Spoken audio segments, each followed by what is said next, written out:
Good morning everyone, this is Kundan sir. और आज आपके सामने एक बहुत ही बेहतरीन और वेरी वेरी इंपॉर्टेंट रूल। आइए देखते हैं रूल को। देखिए, कह रहा है कि अगर हैबिचुअल एक्शन डिनोटिंग वर्ड हो, हैबिचुअल एक्शन डिनोटिंग वर्ड हो, जैसे कि हैबिचुअल एक्शन डिनोटिंग वर्ड, आपको बॉक्स में कुछ वर्ड दिए गए हैं, ये सब हैबिचुअल एक्शन को डिनोट करने वाले वर्ड हैं। अगर किसी सेंटेंस में, एग्जाम में किसी सेंटेंस में इस वर्ड में से कोई भी एक वर्ड आ जाए, इसको कहते हैं हैबिचुअल एक्शन डिनोटिंग वर्ड। तो आपका जो सेंटेंस होना चाहिए वो होना चाहिए सिंपल प्रेजेंट में। इट मीन्स कि प्रेजेंट इंडेफिनिट में होना चाहिए।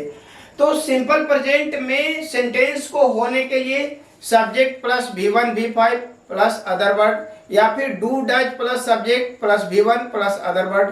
तो इस तरह से आपका स्ट्रक्चर होना चाहिए, यानी कि जो भी स्ट्रक्चर होना चाहिए वो होना चाहिए सिंपल प्रेजेंट में। आइए देखते हैं कि ये हैबिचुअल एक्शन डिनोटिंग वर्ड कौन कौन से हैं। तो अगर सेंटेंस में आपको मिल जाए ऑलवेज, आपको मिल जाए नेवर, आपको मिल जाए rarely, बेयरली, hardly, scarcely, seldom, often, usually, generally, sometimes, constantly, daily, every plus time expression। every plus time expression का मतलब कि every के साथ टाइम को डिनोट करने वाला कोई भी वर्ड, जैसे कि every day, every month, every year। इस तरह से every के साथ कोई ऐसा वर्ड लगा हुआ रहे जो टाइम को डिनोट करता है वो।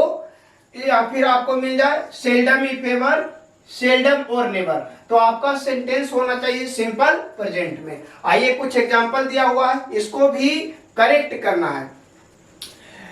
तो ध्यान दीजिएगा, पहला सेंटेंस है he is always going to school on foot. क्या ये सेंटेंस करेक्ट है? तो देखें, इस सेंटेंस में आपको मिला है ऑलवेज। इस सेंटेंस में ऑलवेज का प्रयोग हुआ है, और ऑलवेज जो है ये हैबिचुअल एक्शन को डिनोट करने वाला वर्ड है। तो इस सेंटेंस को होना चाहिए सिंपल प्रेजेंट में। अगर ऑलवेज आ गया है तो सेंटेंस को सिंपल प्रेजेंट में होना चाहिए, और सिंपल प्रेजेंट में इज एम आर की जरूरत नहीं होती है और V4 की जरूरत नहीं होती है। क्योंकि ये सेंटेंस असर्टिव है तो यहाँ इज एम आर नहीं आएगा। ऑलवेज के बाद प्रेजेंट इंडेफिनिट में या तो V1 या फिर V5 का प्रयोग होता है। तो ही के अकॉर्डिंग V5 का प्रयोग करेंगे तो यहां सही जवाब होगा goes. He always goes to school on foot. Next sentence, why are you going to temple every day.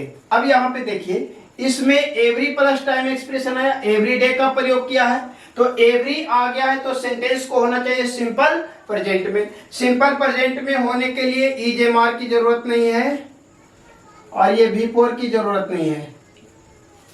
और यहाँ वाई आर यू, ये क्वेश्चन है तो यहाँ पे क्वेश्चन मार्क होना चाहिए।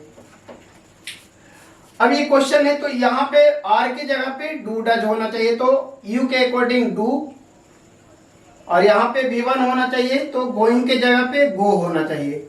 गोइंग के जगह पे गो का प्रयोग करेंगे। Why do you go to temple every day.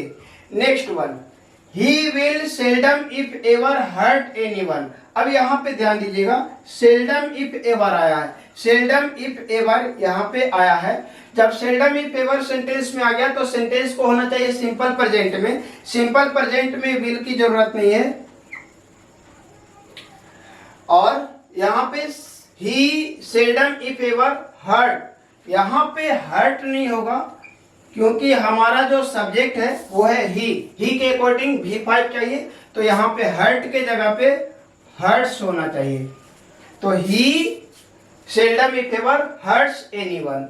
Next question, mister Munna barely asked any question. अब ध्यान दीजिएगा, इसमें बेयरली का प्रयोग किया है, बेयरली का प्रयोग किया है, यहाँ पे आपको देखने के लिए मिल रहा है बेयरली। अगर सेंटेंस में आ गया बेयरली तो सेंटेंस को होना चाहिए सिंपल प्रेजेंट में।